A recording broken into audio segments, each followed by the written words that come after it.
सभी हिंदी साहित्य प्रेमियों का हिंदी साहित्य की क्लास में आपका हार्दिक स्वागत, अभिनंदन। देखिए, जो हमने अभी कब क्लास अपलोड कर रहे थे, बनाते बनाते कहीं कारणवश ये एकदम से रुक गई थी। देखिए, 30 के क्वेश्चन से हम आगे दोबारा करते हैं।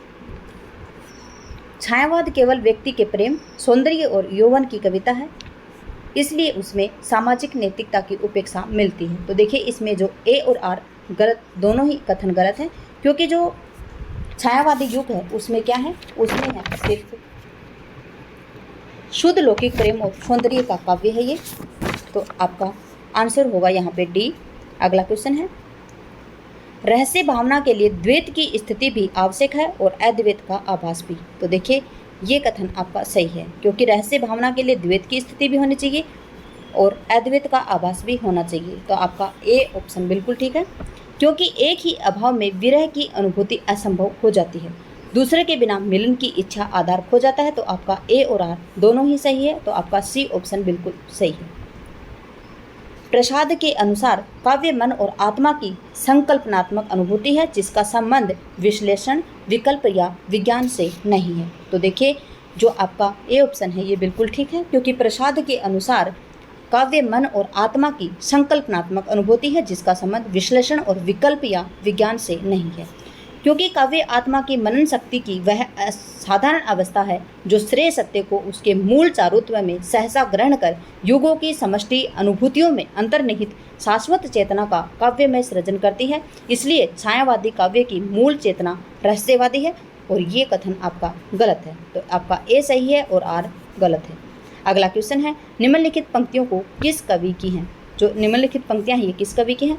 क्या कहा है, अपना खंडन करता हूँ, ठीक है तो मैं अपना खंडन करता हूँ, मैं विराट हूँ, मैं समूह को समोए हूँ। और ये किसकी पंक्तियाँ हैं? तो ये सूर्यकांत त्रिपाठी निराला जी की पंक्तियाँ हैं। दोबारा से पढ़ लेते हैं। क्या कहा है, अपना खंडन करता हूँ, ठीक है तो मैं अपना खंडन करता हूँ, मैं विराट हूँ, मैं समूह के समाये हूँ। सूर्यकांत त्रिपाठी निराला जी की पंक्तियाँ हैं ये। और देखिए, जयशंकर प्रसाद जी का जन्म सन 1889 है, सुमित्रा नंदन पंत जी का जन्म सन 1900 है, रामधारी सिंह दिनकर जी का जन्म सन 1908 और सूर्यकांत त्रिपाठी निराला जी का जन्म है सन 1897। ठीक है। अगला है,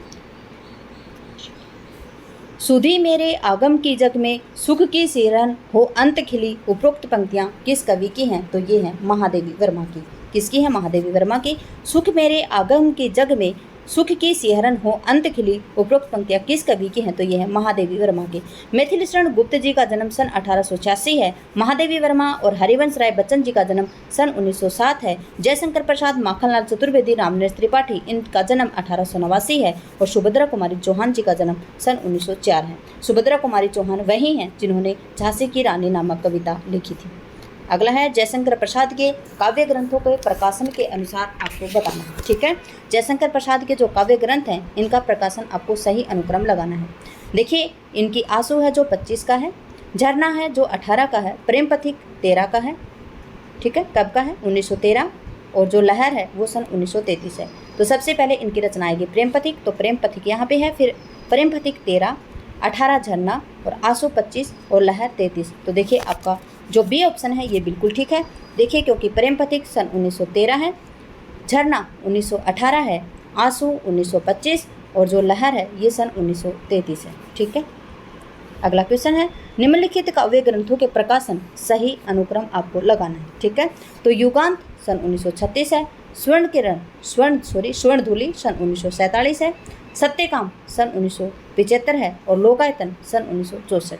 ठीक है, तो देखिए यहाँ पे आपका आंसर कौन सा आएगा? युगांत, फिर उसके बाद में स्वर्णधूलि बिल्कुल ठीक है, और उसके बाद में सत्यकाम, देखिए ये नहीं आएगा। पहले युगांत, स्वर्णधूलि, फिर लोकायतन सन 1964, सत्यकाम 1975। तो आपका डी ऑप्शन बिल्कुल ठीक है। युगांत कब की है? तो सन 1936 की है। दोबारा से लगा देते हैं। युगांत कब की है? तो सन 1936 है। स्वर्ण किरण, स्वर्णधूलि सन 1947 है, लोकायतन सन 1964 और सत्यकाम सन 1975।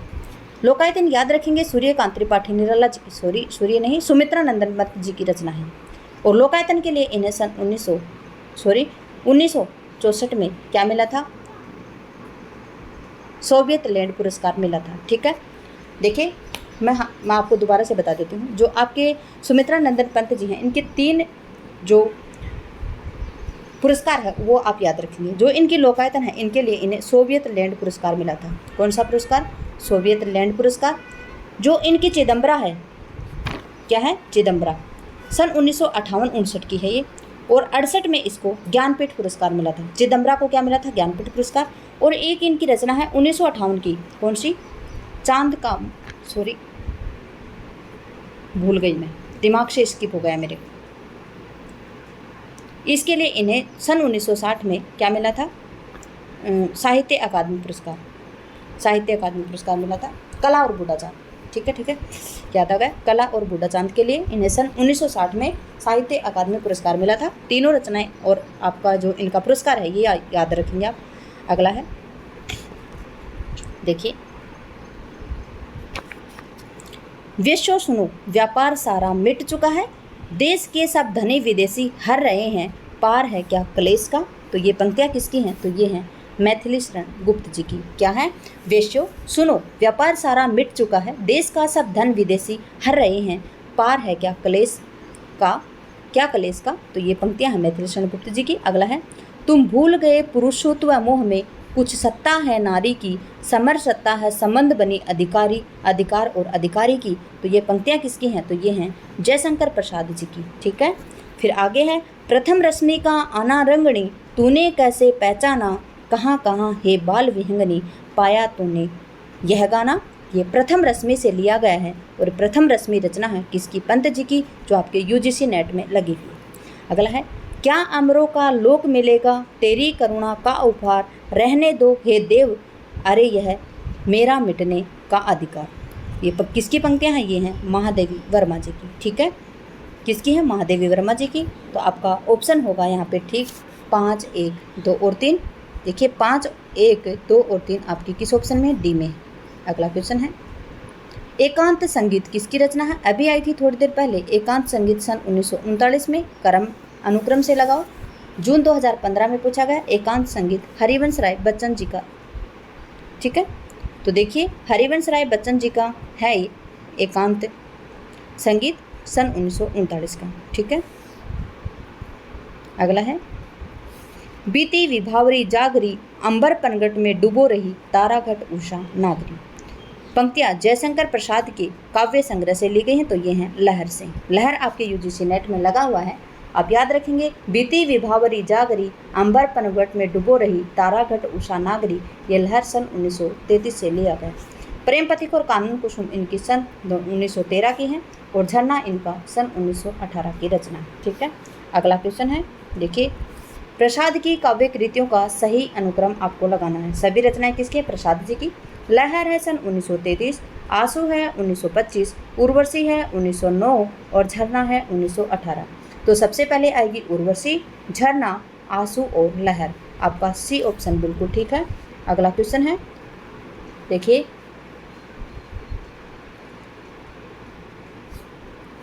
ज्ञान दूर कुछ क्रिया भिन्न है, इच्छा क्यों पूरी हो मन की, एक दूसरे से न मिल सके यह विडम्बना है जीवन की। और ये पंक्तियाँ किसकी हैं? तो जयशंकर प्रसाद जी की हैं। किसकी हैं? जयशंकर प्रसाद जी की। आगे जी का जन्म यहाँ पे सन 1911 है। जयशंकर प्रसाद, रामनरेश त्रिपाठी, इन दोनों का जन्म सन 1889 है। सुमित्रा नंदन पंत जी का जन्म 1900। अगले हैं रचनाएं। पल्लव का रचनाकाल कब का है? तो सन 1928 का है। इसमें 1928 कहीं पे दिया गया है। कब का है? सन 1928 का। पल्लव की भूमिका को छायावाद का घोषणा पत्र या मैनिफेस्टो कहा जाता है और पल्लव सुमित्रा नंदन पंत जी की रचना है। तो ये सन 1928 की है। वीणा कब की है? तो सन 1927 की, ये बिल्कुल ठीक है। गुंजन सन 1932 है और स्वर्ण किरण ये सन 1947 है। रचनाएं किसकी हैं? ये सभी सुमित्रा नंदन पंत जी की रचनाएं हैं ये सभी, लेकिन जो आपकी पल्लव है इनका 1928 आएगा। तो देखिए ऑप्शन मैं नहीं बता सकती कि कौन सा सही आएगा, क्योंकि इसमें रचनाकाल 1 का गलत दिया गया है। यहाँ पे 36 और 26 दिया गया है, तो यहाँ पे हम देख सकते हैं कि 26 हो सकता है इसके आसपास, 36 तो बहुत दूर है 28 के। तो आप याद रखेंगे, ठीक है। तो आपका ऑप्शन इसमें नहीं बता सकते, बल्कि बता दिया मैंने। पल्लव 1928 की है, वीणा 27 की है, गुंजन 32 और स्वर्ण की 1927। आप रचनाओं का रचनाकाल याद रखेंगे। जयशंकर प्रसाद की जो उर्वशी है वो किस विधा की रचना, तो देखिए ये चंपू काव्य, ठीक है। जो उर्वशी है वो सन 1909 की है और एक ये चंपू काव्य, ठीक। गीतगुंज किस कवि की रचना, तो याद रखेंगे जो गीतगुंज है ये सूर्यकांत त्रिपाठी निराला जी की सन 1958 की रचना है। कब की है, सन 1958 की है गीतगुंज। तो देखिए यहाँ पे सूर्यकांत त्रिपाठी निराला 1897 काफ़ी बार आ गए हैं। सुमित्रा नंदन पंत सन 1900, ये भी काफ़ी बार है। राम कुमार वर्मा पहली बार आए हैं, याद रखेंगे सन 1905 है, ठीक है। कभी कभी मैं कवियों के जो जन्म वर्ष है वो मैं भूल जाती हूँ, आपको बताती नहीं हूँ, आगे निकाल देती हूँ क्वेश्चन को। महादेवी वर्मा का जन्म सन 1907, हरिवंश राय बच्चन जी का जन्म भी 1907 है। अगला है, देखिए, कविता हमारे परिपूर्ण क्षणों की वाणी है, ये कथन किसका है? कविता हमारे परिपूर्ण क्षणों की वाणी है और ये कथन है सुमित्रा नंदन पंत जी का, ठीक है। किसका है? सुमित्रा नंदन पंत जी का। अगला क्वेश्चन है, प्रकाशन वर्ष के अनुसार रचनाओं को आपको सही अनुक्रम में लगाना, ठीक है।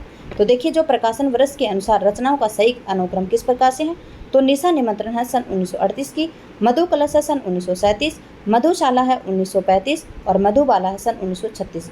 मधुशाला, मधुबाला और मधु कलश मैंने इसी क्लास में, क्योंकि जो पीछे क्लास एक हमारी छूट गई है, दोनों को मैं साथ ही अपलोड कर दूंगी।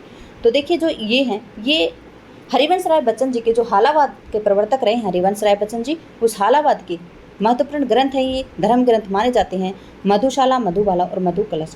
तो यहाँ पे सबसे पहले आएगी मधुशाला, मधुबाला, मधु कलश और निशा निमंत्रण। तो आपका ऑप्शन आएगा यहाँ पे बी, ठीक। आगे दिए गए हैं जो आपके जन्म काल के हिसाब से आपको कवियों का सही अनुक्रम लगाना है। देखिए श्रीधर पाठक जी का जन्म कब का है, तो याद रखेंगे सन 1859 का है। कब का है सन, देखिए लिख देते हैं यहाँ पे 1859 का है। फिर जगन्नाथ दास रत्नाकर 1866 है और रामनरेश त्रिपाठी 1889 हैं और मुकुटधर पांडे सन 1895 है। तो देखिए सबसे पहले श्रीधर पाठक, जगन्नाथ दास रत्नाकर, रामनरेश त्रिपाठी और मुकुटधर पांडे, ठीक है। ऑप्शन आपका ए ही बिल्कुल सही है। अगला है जो पंत जी की रचनाएं दी गई हैं, देखिए सुमित्रा नंदन पंत जी की, हरिवंश राय बच्चन जी, जयशंकर प्रसाद, महादेवी वर्मा, इनकी रचनाएं आप याद रखेंगे। देखिए पंत जी की काव्य रचनाएं हैं और इनको आपको अनुक्रम से लगाना है। गुंजन कब की है, तो गुंजन 32 वर्ष की हो गई। पल्लव अभी हमने आपको बताया था 28 का है। ग्राम्य 40 और युगांत 36। देखिए सबसे पहले क्या आएगी आपकी, पल्लव आएगी। पल्लव, गुंजन, युगांत और ग्राम्य बिल्कुल ठीक है। पल्लव 28, गुंजन 32, युगांत 36 और ग्राम्य 40, ठीक है। तो आपका बी ऑप्शन बिल्कुल ठीक है। अगला क्वेश्चन है, देखिए रचना काल के अनुसार काव्यों का आपको सही अनुक्रम बताना। आंसू कब की है, तो आंसू 25 की है। कामायनी 35, लहर 33, कानन कुसुम 13, ठीक है। सबसे पहले आएगी कानन कुसुम। यहाँ पे कानन कुसुम, आंसू, कामायनी, लहर। तो देखिए कामायनी लहर में कन्फ्यूज है क्योंकि लहर पहले आएगा, कामायनी बाद में आएगा। फिर यहाँ पे देखिए ये भी गलत है। आपका डी ऑप्शन देखिए आप, कानन कुसुम 13, आंसू 25, लहर 33, कामायनी 35। तो आपका डी ऑप्शन बिल्कुल ठीक है, ठीक है। अगला क्वेश्चन है आपका 50। देखिए छायावाद के संबंध में मान्यता है कि किसी कविता के भावों की छाया यदि कहीं अन्यत्र जाकर पड़े तो उसे छायावाद कविता कहते हैं। तो बिल्कुल ठीक है आपका ए ऑप्शन। फिर देखते हैं तर्क आर, क्योंकि छायावादी कविता अन्योक्ति से अधिक नहीं है। तो आपका बी भी सही है, आर भी सही है। तो ए और आर दोनों ही सही है। तो ए आर दोनों सही हैं आपके डी ऑप्शन में। अगला क्वेश्चन है, देखिए ज्ञानपीठ प्रदान किए गए वर्षों के अनुसार निम्नलिखित साहित्यकारों का सही अनुक्रम आपको बताना है। देखिए आप याद रखेंगे जो यहाँ पे दिए गए, सबसे पहले नरेश मेहता। नरेश मेहता को इनका जो संपूर्ण साहित्य है इसके लिए सन 1992 में दिया गया था, ठीक है। नरेश मेहता को कब दिया गया, सन 1992 में। फिर आपके हैं महादेवी वर्मा। याद रखेंगे महादेवी वर्मा को यामा के लिए ज्ञानपीठ पुरस्कार मिला था और कब मिला था, तो सन 1982 में मिला था, ठीक है। कब मिला, सन 1982 में। राम नरेश मेहता हैं, श्री नरेश मेहता हैं, इनको संपूर्ण काव्य के लिए सन 1992 में मिला, ठीक है। फिर है आपके रामधारी सिंह दिनकर। रामधारी सिंह दिनकर है, इनकी उर्वशी रचना है सन 1961 की और उसके लिए 1972 में इनको ज्ञानपीठ पुरस्कार मिला था, ठीक है। उसके बाद में है आपके सुमित्रा नंदन पंत, इन्हें सन 1968 में ज्ञानपीठ पुरस्कार मिला था। तो सबसे पहले आएंगे आपके सुमित्रा नंदन पंत, फिर उसके बाद में आएंगे रामधारी सिंह दिनकर, श्री नरेश मेहता बाद में नहीं आएंगे। देखिए आप देखेंगे सबसे पहले महादेवी वर्मा आएंगी सन 1982 और जो नरेश मेहता हैं ये 1992। तो देखिए यहाँ पे ऑप्शन गलत दिए गए हैं, ऑप्शनों के ऊपर हम नहीं चलेंगे। सबसे पहले किसको मिले, याद रखेंगे सुमित्रा नंदन पंत चिदम्बरा जो 1958-59 की थी और 1968 में उसके लिए इन्हें ज्ञानपीठ पुरस्कार मिला था।